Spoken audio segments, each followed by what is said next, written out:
Hello, my swan friends. I covered this up a bit, so as you can see, even though let me try again. Okay, now you can see it. So this swan is reflecting in the water beautifully and elegantly, as swans do. And that may have some meaning for some of you. So, let's start off with what the book has to say. Swan, water creature, of course, water element creature. Effortless creativity, sensitive mystic, elegant power. The swan represents heightened creativity. In Hindu mythology, the goddess Saraswati, the embodiment of language, creativity, and artistry, rides on the back of this graceful creature. The swan is ready to take us there, to the fluid realm of writing, creating, and reflecting. This potent and healing energy is not to be taken for granted or taken lightly. When the swan card appears, your soul is calling for attention, for solo time.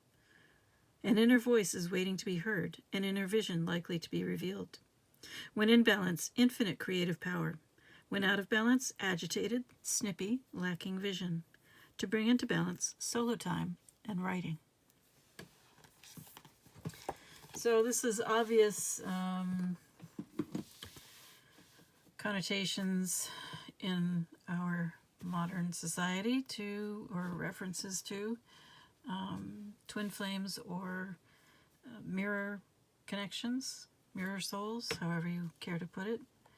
It really doesn't matter what you call it, so long as you understand that it's an opportunity for you to grow and to, as the book said, have some solo time, do some self-reflection, become, and well, maybe not become, but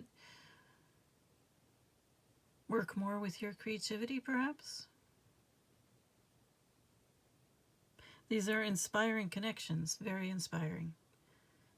They are not necessarily meant to be long-lasting, which nobody likes to hear, but that's the reality for the vast majority of people who have these experiences.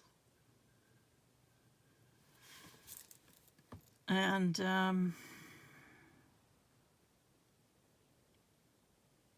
well, let's move into your tea leaf cards. These will help you determine whether or not this reading is for you. The first one is the lion. It says time to act. Next we have ear, good news. Now this second row here is a little odd. It says taking a vacation physically or mentally. But then we have fear, worries, and tense situations. So maybe you really need this vacation. But I wonder if it will do you any good if you can't resolve your fears, worries, and tense situation. But you will be shown the way. And a meeting with a stranger could be important. Of course, if you are in one of these connections, you probably had the meeting with the stranger already, and it knocked your world sideways. Have faith. Maybe spend some time looking, gazing into the candle flame. That's one way to meditate. All right. Let's see.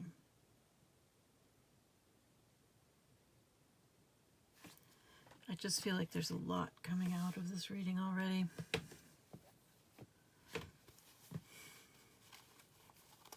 Let's see what Tarot has to say. What do you need to hear, or what is it that, why are you here? Why are you here?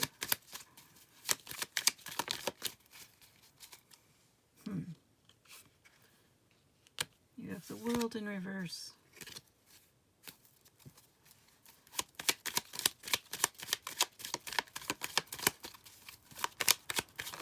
So the world is the end of one chapter and the beginning of the next. You have the Two of Cups. Once again, a reference to a soul connection of some sort, most likely. It can also indicate finding balance within yourself.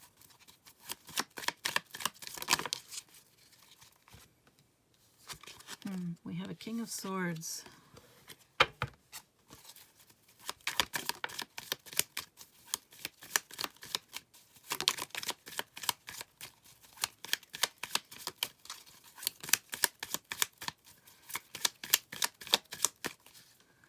This King of Swords, he's a bit uncertain, which is not like a King of Swords. Huh. Perhaps he's learning, or they, sorry, no gender.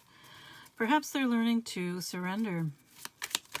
That would definitely feel weird and uncomfortable to a King of Swords. Being of the mental, overly intellectual even persuasion. And perhaps, this is interesting. You have the Ace of Swords in a crossing position.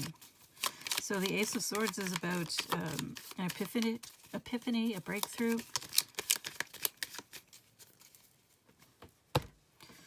I could see, so the thing about this Hanged Man, if you don't know anything about the story of Odin, the Norse god, one of the things that Odin did was hang upside down from a tree, just as this sloth is doing, for a certain number of days in order to gain wisdom. I believe that's what the purpose of it was. Wisdom, vision, godliness, perhaps. Perhaps all kinds of things. And that is the implication of the Hanged Man, or the Hanged One, that by changing your perspective and surrendering to an experience, you gain a lot more out of it. We also have the Page of Cups here. And it looks to me like you're trying to block this epiphany. Which, we have the Ace of Cups now. Which is about opening your heart chakra and allowing yourself to love and experience a healthy reciprocal relationship. Perhaps with this Page of Cups, or perhaps if you are truly a King of Swords, perhaps you have an inner Page of Cups that is underdeveloped. That would be not at all surprising. So each of the court cards represents an aspect of the personality that needs to be developed and integrated.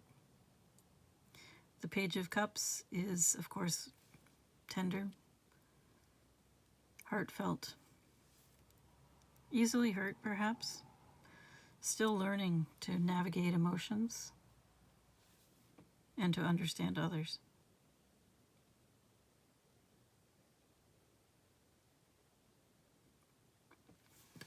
That may be where you are at, as the King of Swords is not known for their emotional intelligence.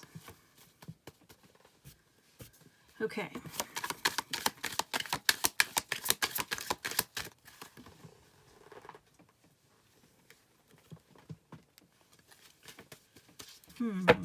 Maverick, rule breaker, independent, bold, rebel, nonconformist, fearless, outside the box, defiant, loose cannon. So which is it? Some of these are kind of positive, and some of these not so much. Well,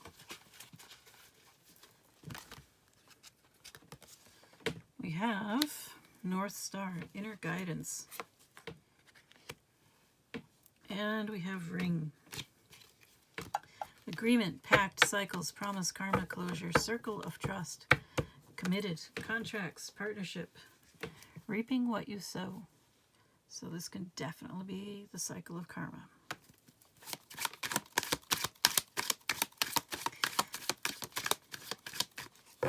Perhaps learning to understand and live according to your core values, your inner knowing, your inner guidance, following your own North Star will really change things. End a cycle, a pact, bring about some closure.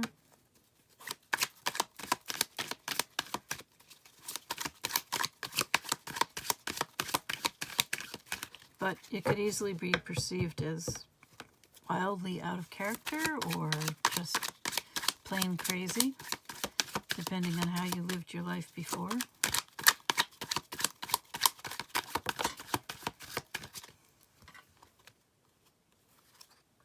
And you're probably going to have to fight for it. You may have inner demons, as well as outside influences.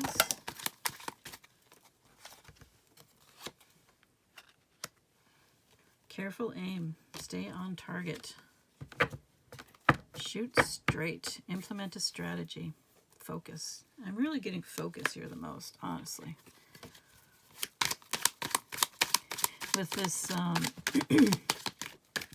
it's maybe easy to run off and break the rules, but if you're going to keep your focus on the North Star and live your life that way, especially if it's a new and different way of life for you, then focus becomes really important.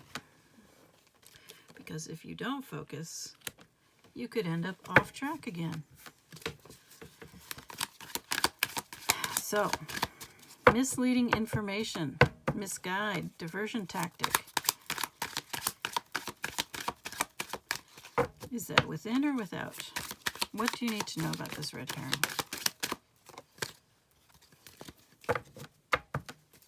Are you distracting yourself?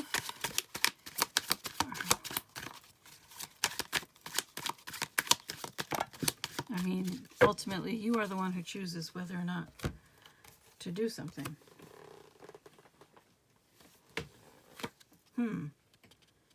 So, people you collaborate with. What else do we need to know about these people?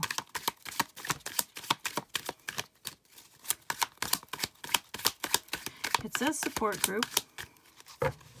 So people you talk things over with. People you have felt are supportive of you in the past.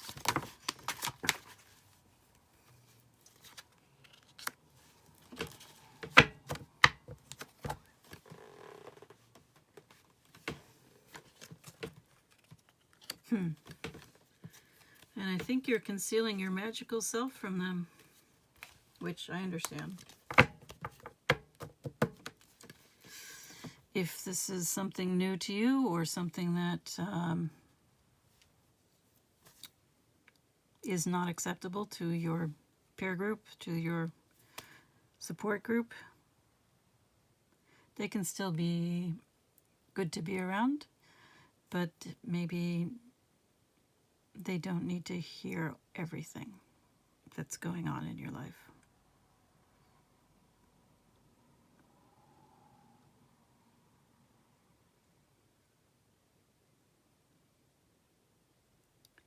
You may be putting on a show for them now.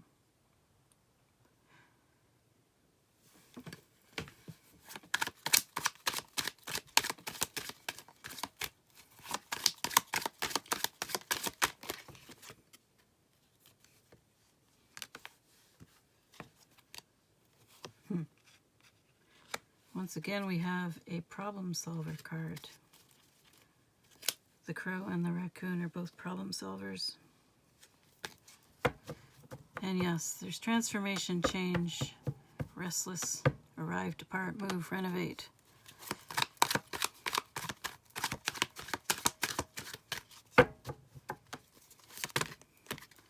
So being the raccoon is definitely consistent with being a King of Swords because they are clever and yet You are having to deal with an emotional situation where you feel like a beginner. The Page of Cups. We have loons, deeply committed, uncommon bonds, family, manifest deepest desire, all in for what you love, reawaken lost hopes.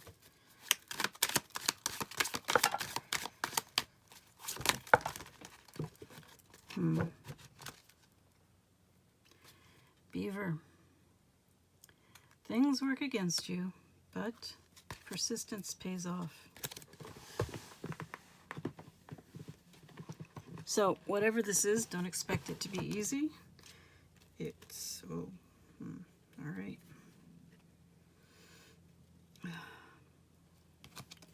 You may be at a crossroads.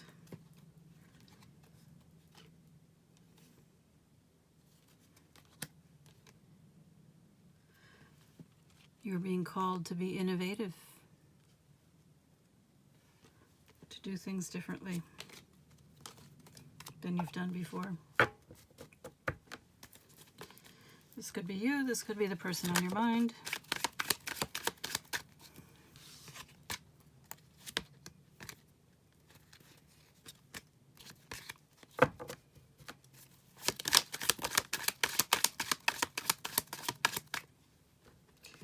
So the interesting thing here is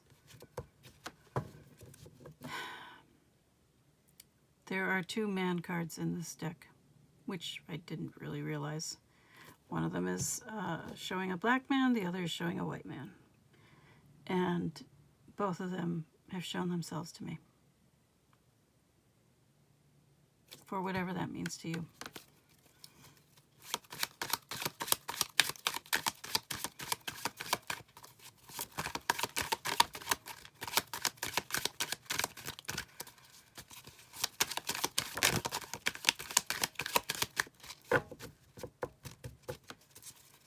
Anything else?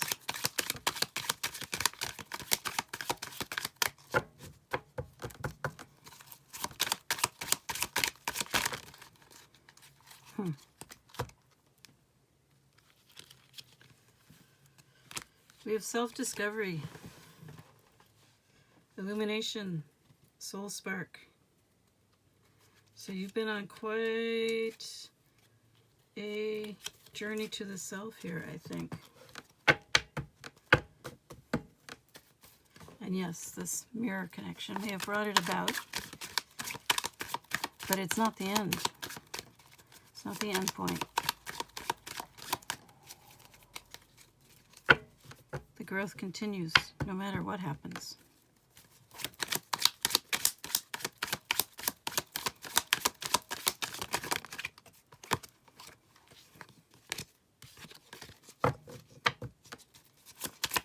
It's just the first step, really. You're becoming someone new, someone you wouldn't even recognize.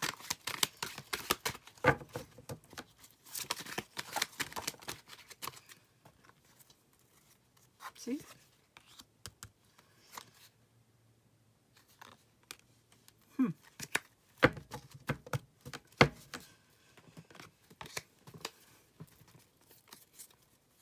That's a little puzzling.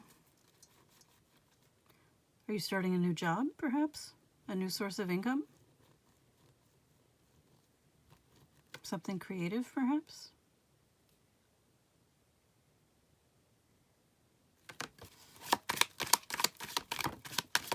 Or maybe that's a suggestion, I don't know.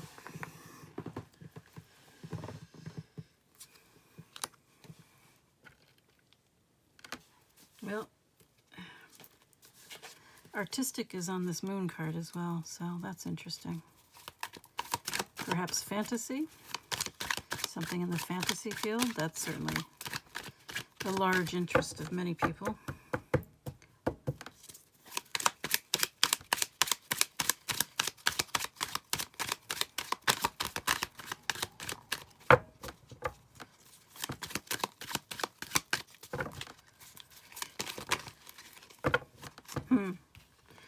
I think If you are feeling like you need solutions to problems, they will come. Pay attention. Some clarity or insight is headed your way.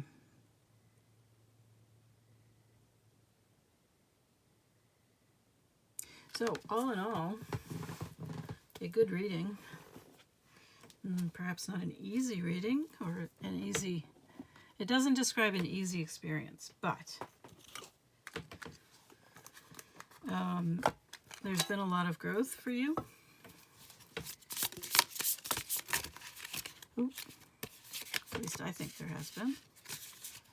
You got the Ace of Cups here. I mean, it's not right. It's not where it needs to be yet because it's in a crossing position, but I think you're headed in the right direction. Let's see what the archetype cards have to say.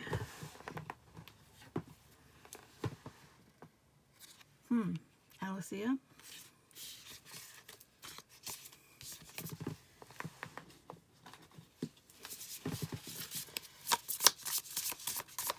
So you got the stone, and you got Alethea, and the box. Oh dear, the box. I don't think you've completely put your past behind you yet. So, the stone is 67. Alethea is 77. 67 and 77. All right. And this one, the box, is 44. Okay. 44, 67, 77. All right. Let's see. We'll start with 44, just because it comes first. Here it is, the box. The cage, the rules, the norm. We all live to some degree within the confines of the box. This archetype represents everything that is known, anticipated, and expected. It holds us in place while simultaneously holding us back from our greatest visions. The box is sneaky, insidious, and everywhere, limiting us at the most unconscious levels. It is built of layer upon layer of social constructs and pressures. Breaking through its confines requires awareness, continued effort, and bravery. Don't underestimate the bravery requirement. The box may appear as expectations from parents, a well-paying but heartless job, the pressure to look or behave like others, or simply to stay small. There is a box around you now, made of some type of confining thought.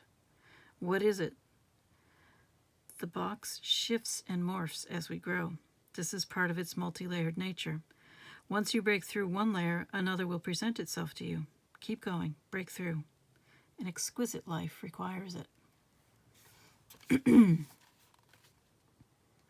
When light, structure,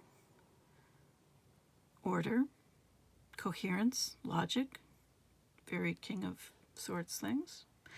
When dark, limitation, rigidity, judgment, fear. That's more King of Swords in reverse.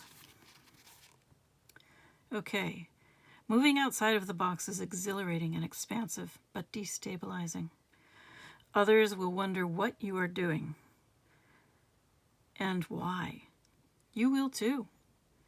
This is part of the process. Everything within the box is known. Everything outside the box is unknown. This is why it is more comfortable to stay within its walls. Choose freedom. See that? That's guy chose freedom. Okay. 67.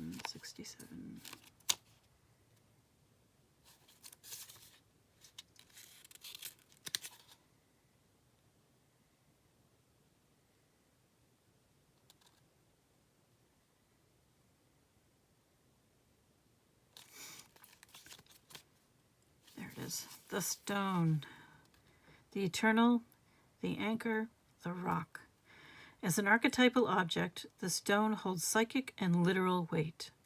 Its energy is one of permanence, concreteness, and reliability.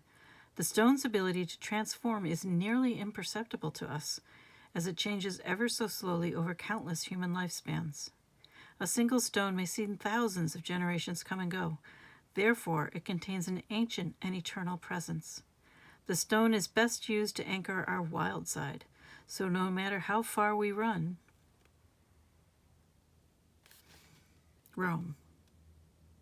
Okay, no matter how far we roam, we can always find our way back. The stone tethers us to earth, helping to ground and connect us to stillness, quiet, and peace. When this card appears, it is likely the stone is a remedy for what ails you. Humble and easily unnoticed, the power of the stone balances the frenzy of our world. When light, steadfast, loyal, committed, present. When dark, sorry, I'm having a hard time with the light here. Okay, when dark, weighted down, holding back, cold. That sounds like the King of Swords in reverse, too. Build a cairn in nature and find inspiration in any Goldworth stone?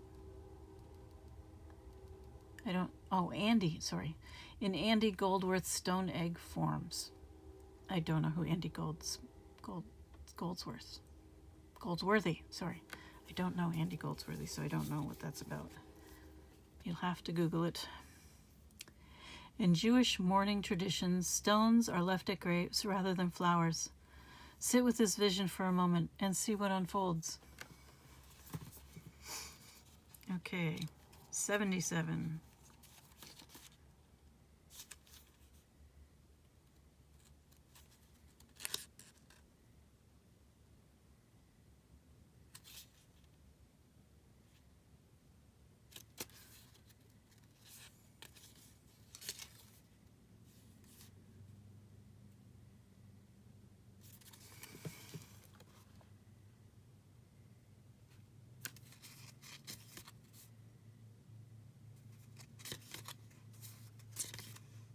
Is this the last card? No. Anima Mundi's the last card. Okay. Aletheia, truth. Oh, this is so King of Swords. All of these cards. You need to balance that out a bit. Our soul recognizes the truth. When someone speaks it, a cool wave of relief washes over the room, and all the facts and figures in the world fall by the wayside. Such is the power of Aletheia. It has an undeniable resonance that goes beyond the rational. We can also recognize Aletheia by its contagiousness. When we hear someone speak the truth, we see the truth within ourselves and are more likely to tell our own story. The Aletheia card requires us to step toward an act of truth. This might look like a conversation, a gesture, a poetic act, or a ritual that honors the unveiling of what's been concealed. Reclaiming your own truth is a way to reclaim your vital energy, health, and a sense of belonging in the world. Truth has its own wings. Set it free. When light, clarity, revelation, disclosure. When dark, distortion, gaslighting, excuses. Picasso said, "We all know that art is not truth. Art is a lie that makes us realize the truth. At least the truth that is given us to understand." It is said that the resonance of our voice changes when we speak a falsity in this light. Sorry, I got to start that one over again. Can't see the punctuation in this book. It is said that the resonance of our voice changes when we speak of falsity. In this light, practice seeing truth as a vibration. I think our voices also change when we speak a truth. Anyway, that is your reading. I hope that it benefits you. And take care.